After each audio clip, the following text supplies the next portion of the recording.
Tell by Ms. Chunks. Chapter 9. Not So Secret Dating. When Ochako suggests that Mina confront Bakugo with her many questions about what they've been doing behind closed doors or in privately reserved training areas, it was not her plan that Mina do it in front of people.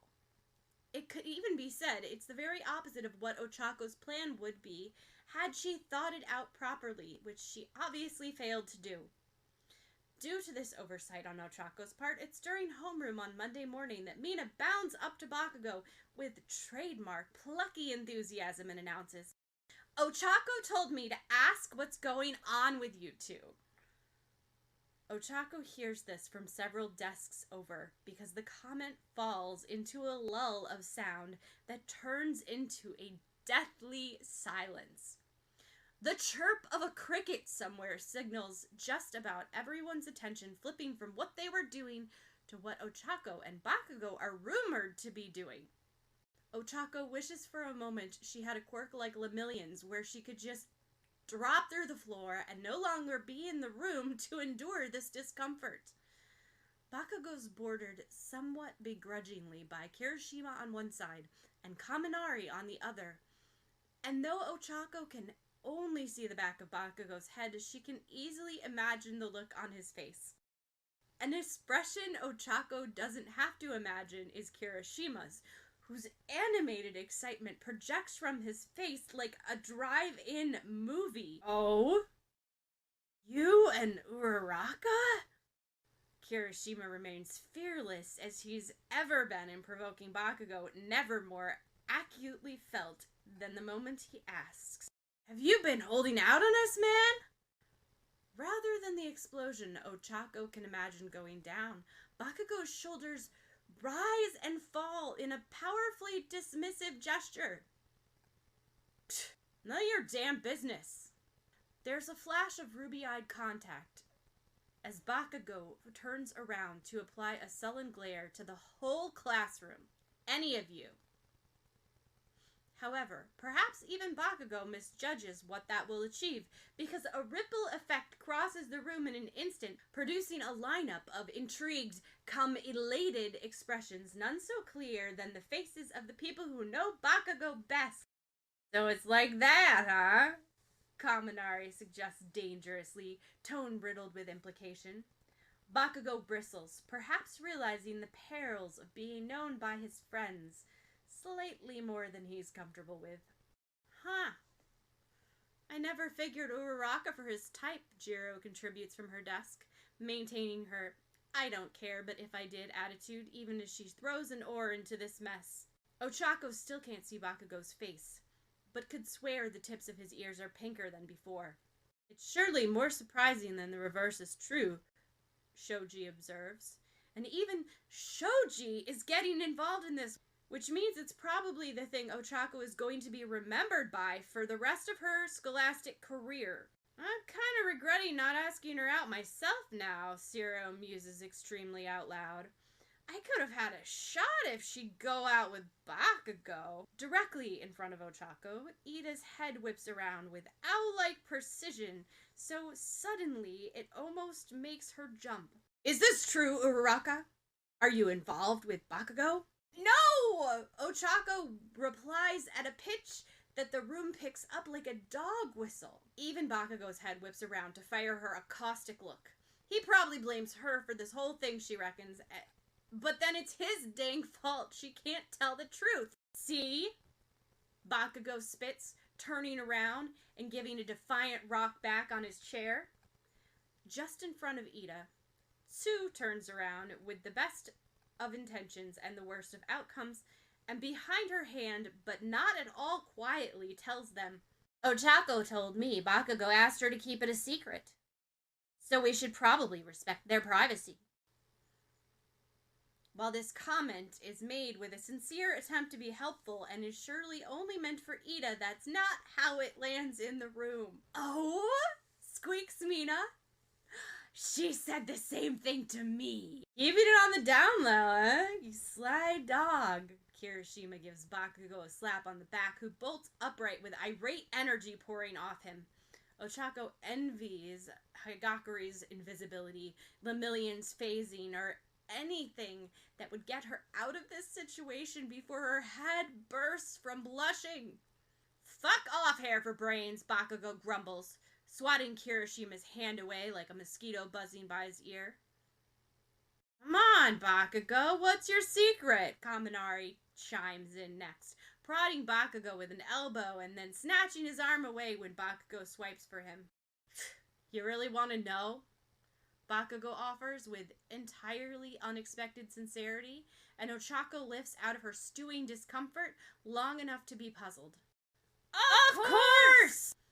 This comes in chorus from Kirishima and Kaminari, so Bakugo holds up a hand, beckoning them in with one finger.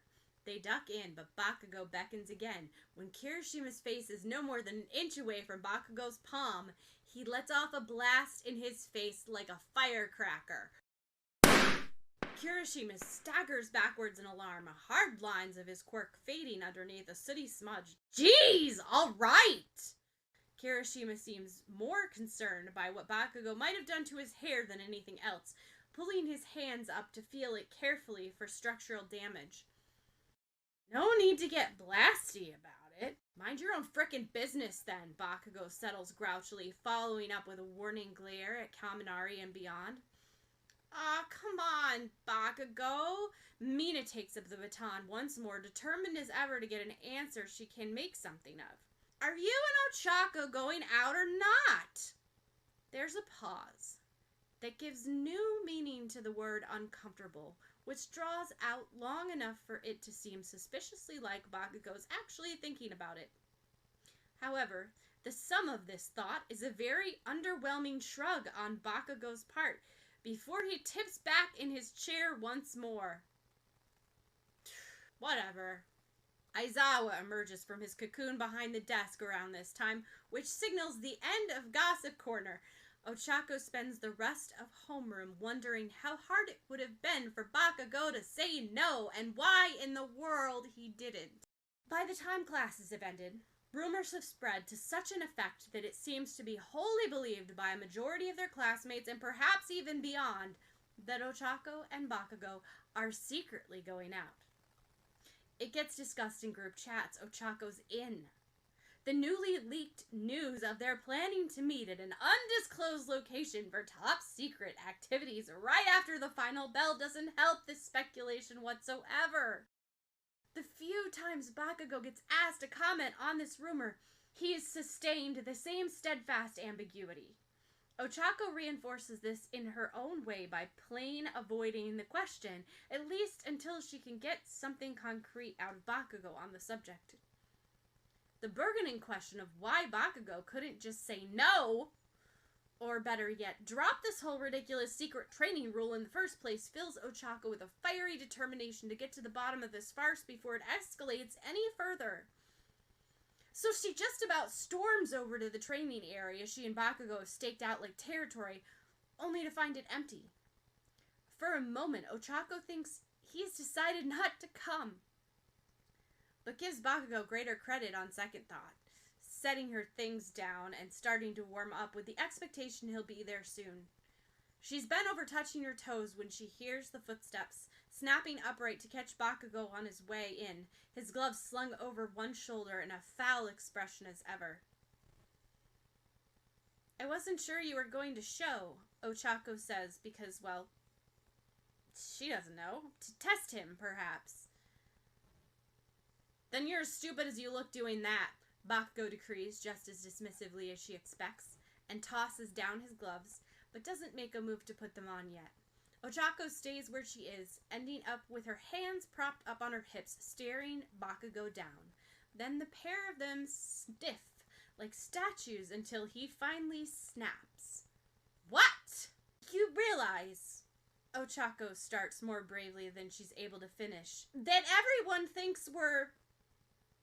Ochako takes a quick breath, unsure why her heart is racing, fit to hop out of her chest and go bouncing down the fake street of their training area. Going out? The look on Bakugo's face would make babies. Not only them, grown adults too, probably, burst into tears. And, well, you didn't say no, Ochako points out righteously. You just kept saying, whatever, or mind your own business. Bakugo uses more swear words than that, but Ochako would feel silly representing them back and settles for a mild imitation of Bakugo's grouchiest tone. This is poorly received by her audience of one, because Bakugo's looking less impressed by the second. So? Well, why didn't you just say no? Ochako doesn't know why it sounds like such a big ask when she says it, but manages to feel like she's asking Bakugo to attend a family gathering together, like a funeral. Bakugo, semi-predictably, shrugs. Like I said, none of their business. But now they think... Ochako rushes and then, like a cartoon hanging in mid-air off the edge of a cliff, remains suspended for a moment before dropping into awkward silence. What a bunch of busybodies want to think ain't my problem, Bakugo says gruffly, hands stuffed defiantly into his pockets. You tell them if it's such a big deal. I tried, but I can't say what we're really doing, can I? Right, Bakugo affirms with a beady eye.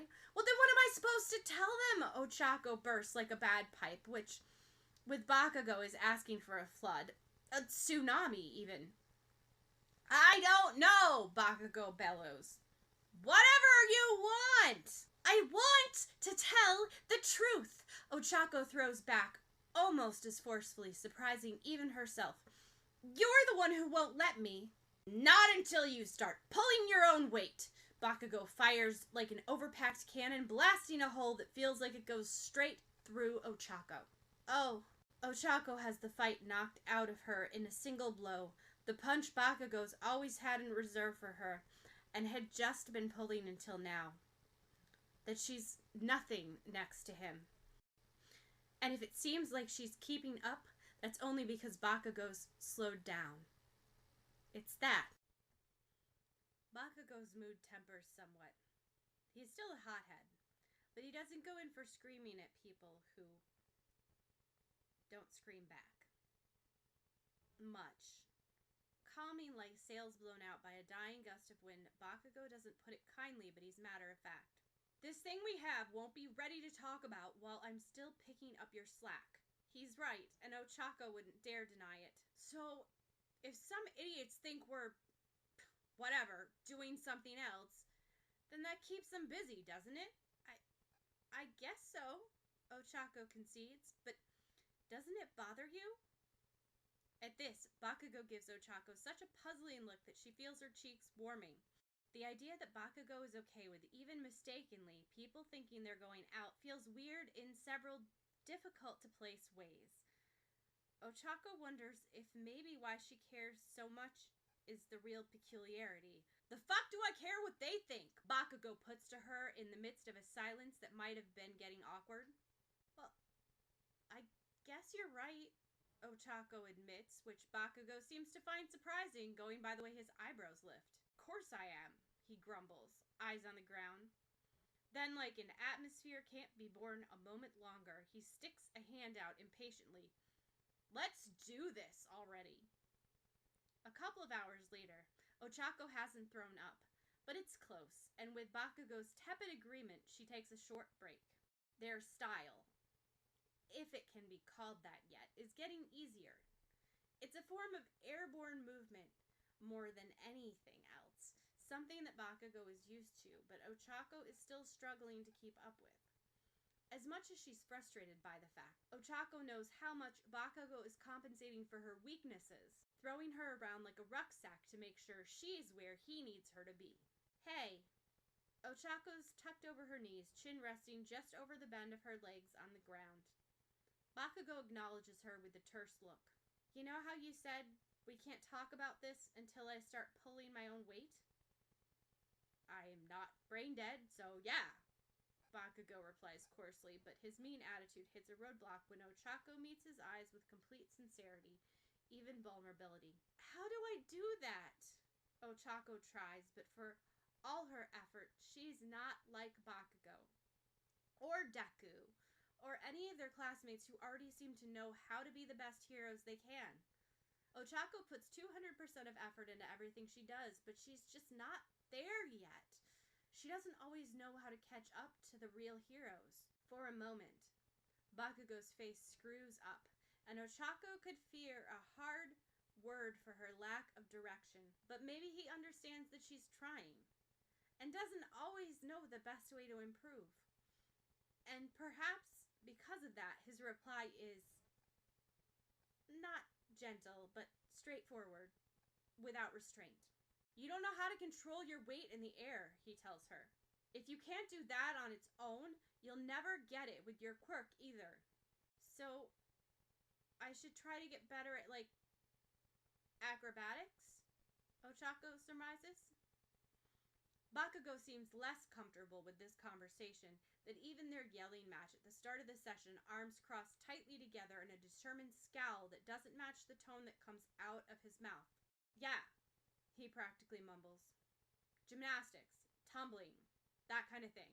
Can you do all that? Ochako asks innocently enough, but Bakugo seems to find it funny enough to scoff.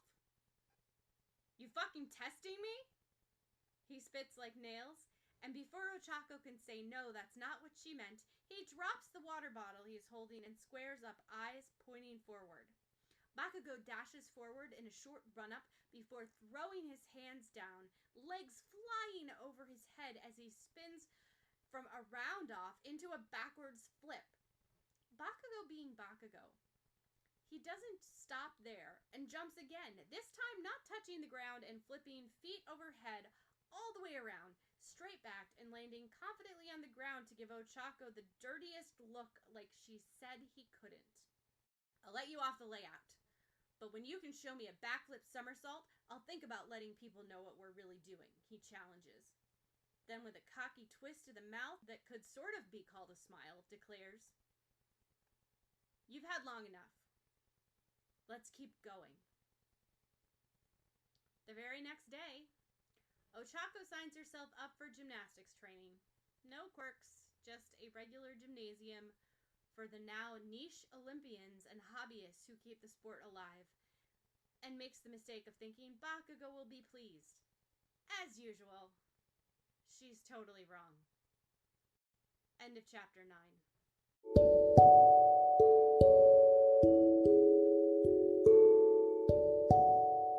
Hello, my lovelies. Penny here. If you haven't heard about Anchor, it's the easiest way to make a podcast.